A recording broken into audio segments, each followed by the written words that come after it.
اچھا، ایک سوال ہے جو اسی مضمون کے تسلسل میں کہ کیا حدیث شریف میں یہ لکھا ہے کہ امام مہدی صلیب کو توڑ دیں گے؟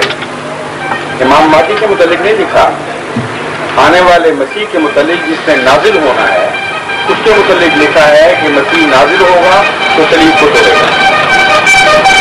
آپ بڑی زبردست باتیں آپ کے پاس سے گزرتی ہیں، یہ ہمارا بند نہیں ہو رہا ہے۔ لکھا یہ ہے کہ مسیح موعود جو نازل ہوگا وہ صلیب کو توڑے گا۔ تو جیسا کہ میں نے بیان کیا تھا وہ سارا مضمون اس سے پہلے بحث گزر چکی ہے، تمثیلی ہے، یعنی صلیب سے مراد ظاہری صلیب نہیں، جس طرح گدھے سے مراد ظاہری گدھا نہیں۔ اس لیے ہمارا اور دوسرے علماء کا یہ اختلاف ہے بنیادی۔ باقی علماء کہتے ہیں کہ دجال بھی کانا دیو آئے اور ساری دنیا کو تباہ کرے تب جا کر مسیح نازل ہوگا، یعنی ابھی کافی نہیں ہوئی، ابھی بہت کچھ ہونا باقی ہے۔ اور گدھا بھی سچ مچ کا آئے آگ کھانے والا اور پیٹ میں سواریوں کو بٹھانے والا تب جا کے ہوگا۔ اس کی تو وہی مثال ہے کہ نہ 9 من تیل ہوگا نہ رادہ ناچے، نہ اس قسم کا گدھا آئے نہ اس قسم کا کانا آئے اور نہ کوئی اللہ کی طرف سے ان کے اوپر آ کے بیٹھے امام تم یوں کرو اور یوں نہ کرو۔ اس لیے یہ فرضی قصے ہیں۔ واقعہ یہ ہے کہ تمثیلی کلام ہے، اور تمثیلی کلام جو نہیں مانتے وہ یہ بھی ساتھ مانتے ہیں کہ مسیح آ کر بیلوں میں گھس جائے گا اور ساری دنیا کے ظاہری سور مارے گا۔ عجیب نبی ہے، ہمارے ہاں تو وہ مسلی مارتے ہیں سور، اور کبھی کسی نبی کے سکول خدا نے یہ کام نہیں کیا تھا۔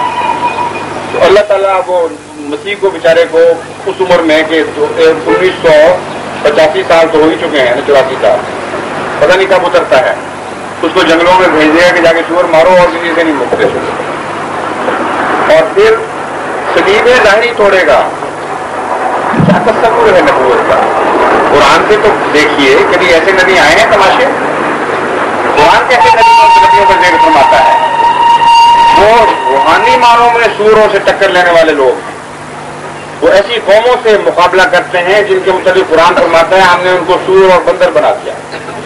وہاں بھی ہم ظاہری معنی نہیں مانتے، یہ بھی کہانیاں ہیں، اس کوئی تاریخی ثبوت نہیں ہے کہ کبھی کوئی انسان سچ مچ کا بندر بناؤ اور سور بناؤ۔ کلام الہی کا ترجمہ کلام الہی کی شان کے مطابق ہونا چاہیے۔ مراد کیا ہے جہاں قرآن کہتا ہے سور بنا دیا؟ مراد یہ ہے کہ تمہاری صفات اتنی گندی ہو گئی کہ خدا کے نزدیک تم انسانیت کے درجے سے گر گئے۔ ایک درجہ تھا انسان سے کم ہو کر نقال بن گئے، انسان کے شکل صورت انسانوں والی بنا لی نقالی میں، لیکن اندر انسانیت نہیں۔ اس درجے کا نام ہے بندر۔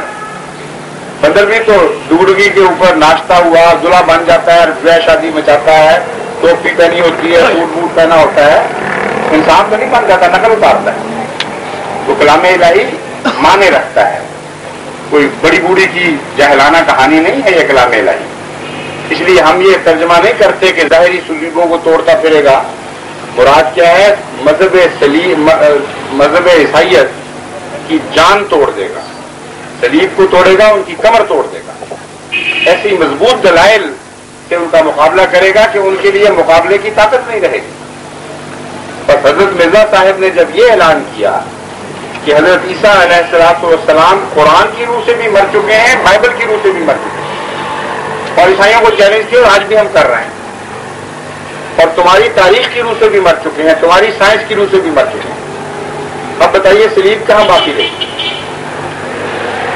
وہ صلیب ٹوٹ گئی جس نے مسیح کو توڑنے کا دعویٰ کیا تھا، یا مسیح ٹوٹتا یا صلیب ٹوٹتی؟